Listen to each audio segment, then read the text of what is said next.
Para nuestra evidencia 2 de México en el siglo XXI, nos han encargado hacer diferentes puntos con diferentes conceptos y además realizaremos varias entrevistas acerca de qué es lo que se tiene como conocimiento de la globalización y todos sus derivados. Como primer punto, se nos pide nombrar ventajas que fueron traídas a México gracias a la participación y la intervención de grandes potencias, sobre todo Estados Unidos, durante la Segunda Guerra Mundial con nuestro país y además explicar a qué se refiere la sustitución de importaciones.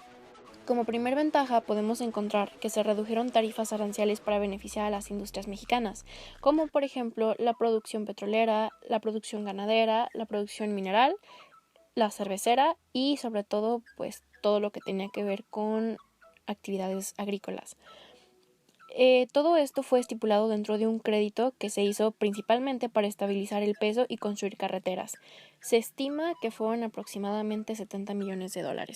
La segunda ventaja es que se lograron acuerdos con salario y condiciones laborales necesarias para que los mexicanos migraran a trabajar hacia Estados Unidos durante el conflicto y toda la duración, lo cual nos lleva hasta nuestra tercera ventaja, que por lo mismo, ya que estábamos ocupados en el campo, por así decirlo, y produciendo todo lo primario de Estados Unidos, también había una gran área de oportunidad en México para que fuera el principal cliente petrolero de Estados Unidos y además que sirviera como una fábrica y un arsenal grandísimo de las armas que se iban a utilizar en el conflicto, mientras que en el Golfo de México, geográficamente hablando, navegaban buquetanques.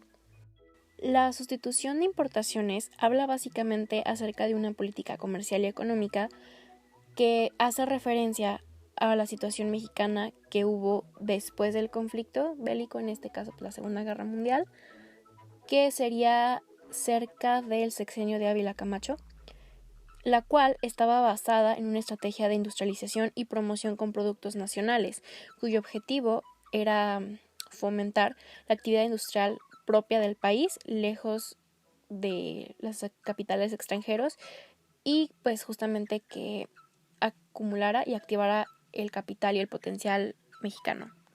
En el segundo punto nos pide que expliquemos las 3 etapas que comprendieron el modelo de crecimiento económico hacia adentro, de 1940 a 1982. La primera etapa fue llamada crecimiento de inflación, que fue del 40 al 54. En ella hubo mejores condiciones para desarrollar una industria de transformación mexicana, la cual estaba acompañada por inflación, que al mismo tiempo no permitía consolidar el crecimiento. Desgraciadamente nos encontramos en una etapa donde no podíamos avanzar y no había recursos para seguir investigando maneras de seguir avanzando. La segunda etapa la denominamos el desarrollo estabilizador, del 55 al 70. Como su nombre lo indica, en México hubo realmente un cambio total respecto a la etapa anterior, ya que toda la producción aumentó, la inflación bajó y el cambio estuvo totalmente estable, lo cual propició que se lograra un equilibrio y un balance para México. Y la tercera etapa habla del agotamiento y la crisis, aproximadamente del 70 hasta el último momento, donde se presentaron crisis económicas, sociales y políticas, ya que el gobierno no podía mantener todo junto como lo planeaba en el sistema implementado justamente durante la etapa anterior. A nuestro tercer punto se nos pide hablar acerca de la globalización y neoliberalismo.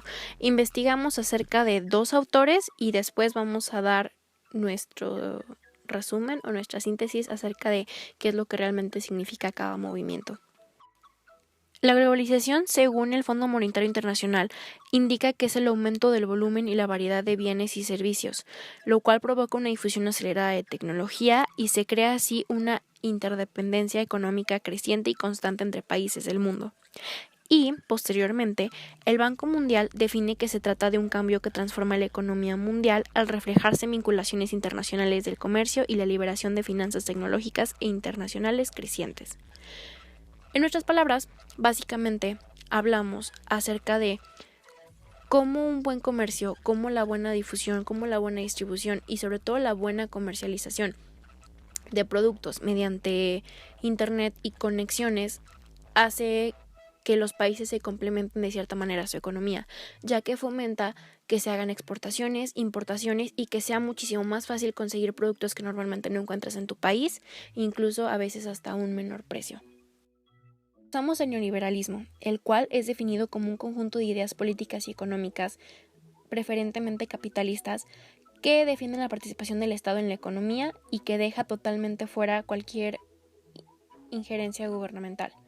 Y así se fomenta la producción privada con capital único sin subsidio del gobierno. Según Bourdieu, en 1998, el neoliberalismo se define como, en el nombre de este programa científico, invertido en un plan de acción política, un proyecto político inmerso está en marcha, aunque su condición de tal es negada porque parece ser puramente negativa. Este proyecto tiene como objetivo crear las condiciones en las que la teoría se puede realizar y puede funcionar, un programa de destrucción metódica de los colectivos. El neoliberalismo, prácticamente, de manera de entenderlo más fácil, se define como que realmente el Estado queda totalmente fuera acerca de cómo gobernar económica y socialmente una región, un estado, un país, ya que así se crea mayor equilibrio institucional y crecimiento del país, porque es más garantía, es más eficacia e incluso puede ser más tecnológico y macroeconómico para el lugar en específico donde se implemente.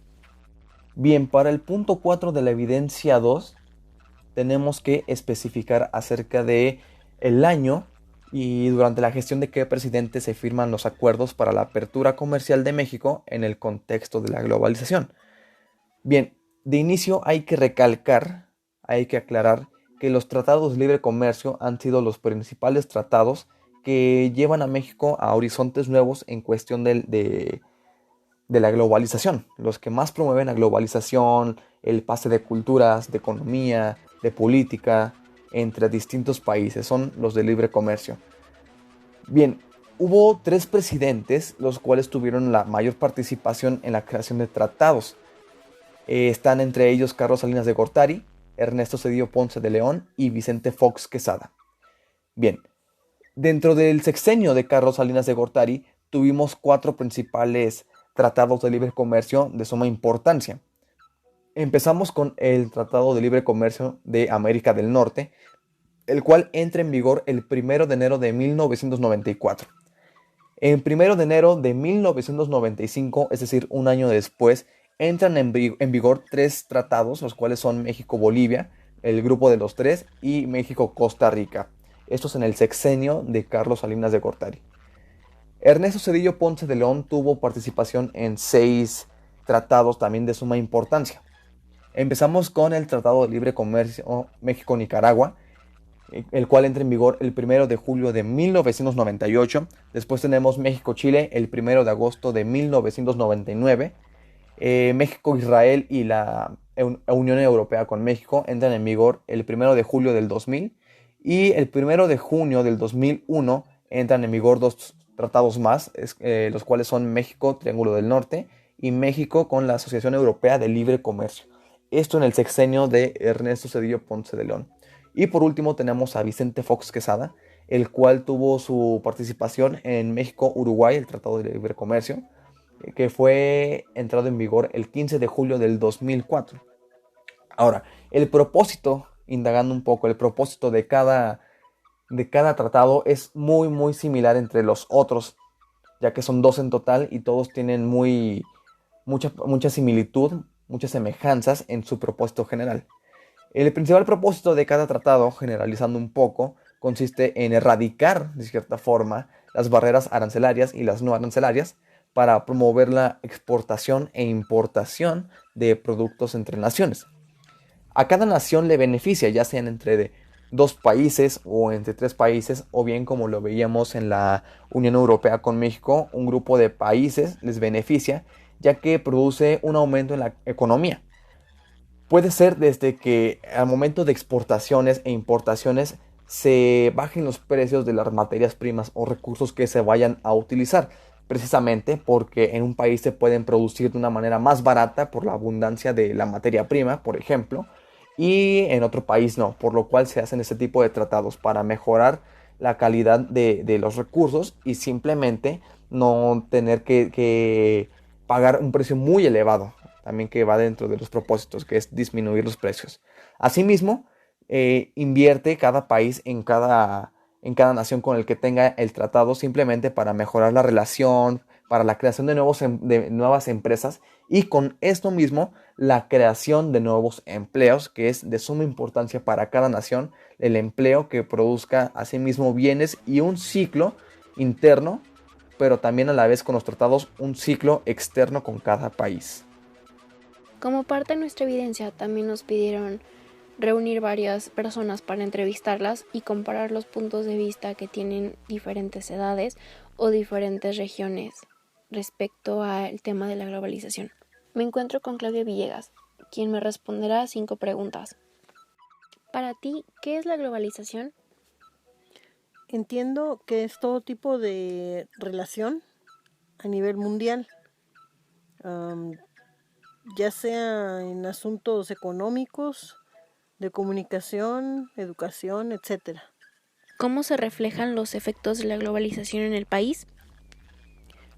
Pues yo pienso que con el comercio en general, o sea, ya sea la importación, exportación, no sé, relaciones de todo tipo, con de todo tipo con varias naciones y pues eso sería principalmente. ¿Qué aspectos positivos o negativos consideras que la globalización ha traído a nuestro país? Pues a mi parecer los positivos serían adquisición de principalmente de conocimientos, tecnología, o sea, la comunicación, etcétera. Y lo que yo considero negativo serían pues diferentes tipos de tráficos y enfermedades, lo que puede ser como también darse la fuga de algo de capital y de talentos. ¿Qué ha representado para ti la globalización? ¿Ha mejorado tu economía o te ha impuesto nuevos retos? Yo creo que es un poco de las dos.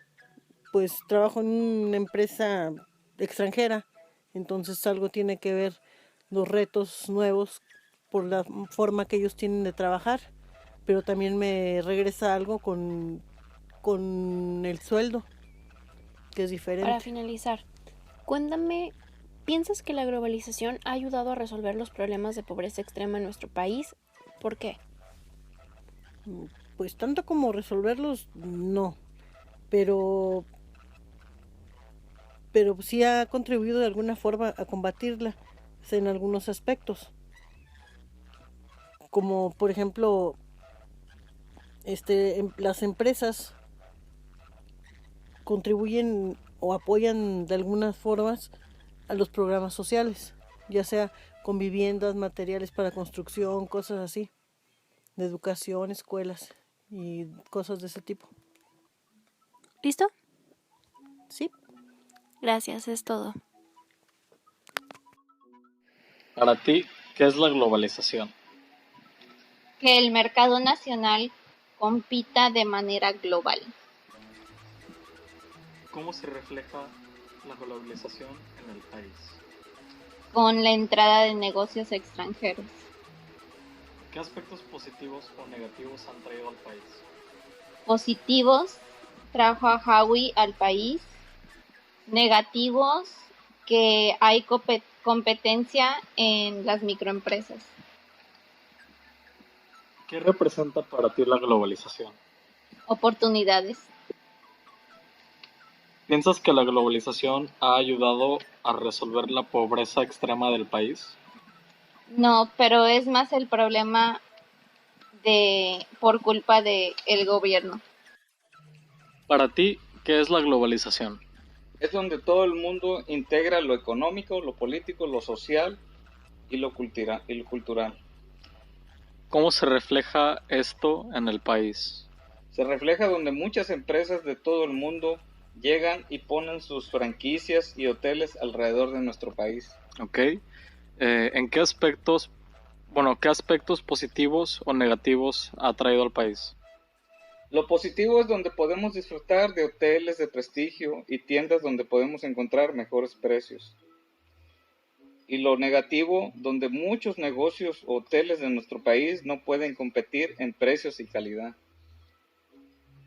Y para usted, ¿qué representa la globalización? La globalización en nuestro país es una competencia desleal para el pueblo de México. ¿Y piensas que la globalización ha ayudado a resolver la pobreza del país? Para mí todo ese dinero se va para otros países. Para ti, ¿qué es globalización? La globalización es un proceso mundial que es consecuencia del capitalismo, pero que ha ayudado a interconectar a todo el mundo en diferentes ámbitos, en la política, en lo social, en lo cultural, en lo económico, en donde el Internet ha influido mucho para todos estos medios. ¿Cómo se reflejan los efectos de la globalización en el país? Se reflejan en gente más informada, en mayor empleo y mayor ingreso al país. ¿Qué aspectos positivos o negativos consideras que la globalización ha traído a nuestro país?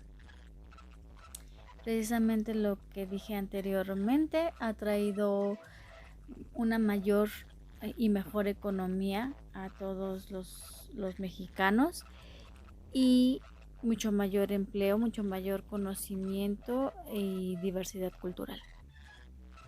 ¿Qué ha representado para ti la globalización? ¿Ha mejorado tu economía? ¿Te ha impuesto nuevos retos?